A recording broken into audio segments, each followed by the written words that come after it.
وعلیکم السلام ورحمۃ اللہ وبرکاتہ۔ اللہ رب العالمین جزائے خیر عطا فرمائے اور خیر و عافیت میں رکھے۔ آپ کا سوال والدین کی قدم بوسی سے متعلق ہے کہ والدین کے قدموں کو چوم سکتے ہیں، چھو سکتے ہیں یا نہیں۔ اس کا جواب یہ ہے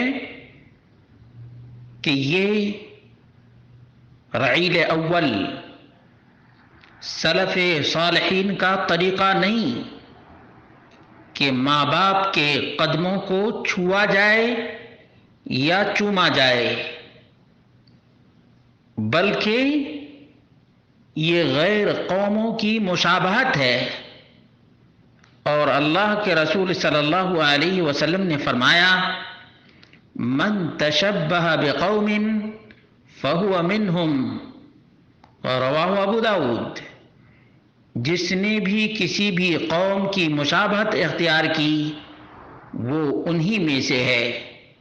اس لیے بعض علاقوں میں ہندو مت سے بہت سے متاثر لوگ ہیں جو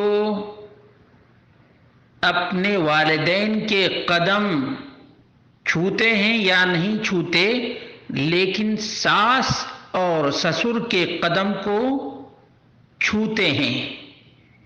یہ طریقہ مسلمانوں کا نہیں ہے۔ مسلمان والدین کے سر کا بوسہ لے، اس میں کوئی حرج نہیں ہے اور نہ کوئی مضائقہ ہے، لیکن قدم بوسی، پاؤں چھونا، یہ مسلمانوں کی روش اور مسلمانوں کا کلچر نہیں تھا۔ اس لیے غیر قوموں کی مشابہت نہیں اختیار کرنی چاہیے، بلکہ ماتھے پہ، پیشانی پہ، ہاتھ پہ بوسہ لینے میں کوئی حرج کی بات نہیں ہے۔ اور یہی چیز آج تک مسلمانوں میں رائج ہے۔ بہت ہی افسوس ہوتا ہے کہ مسلمان اپنے اسلاف کی روش کو چھوڑ کر اور غیر قوموں کی روش کو اپناتے ہیں۔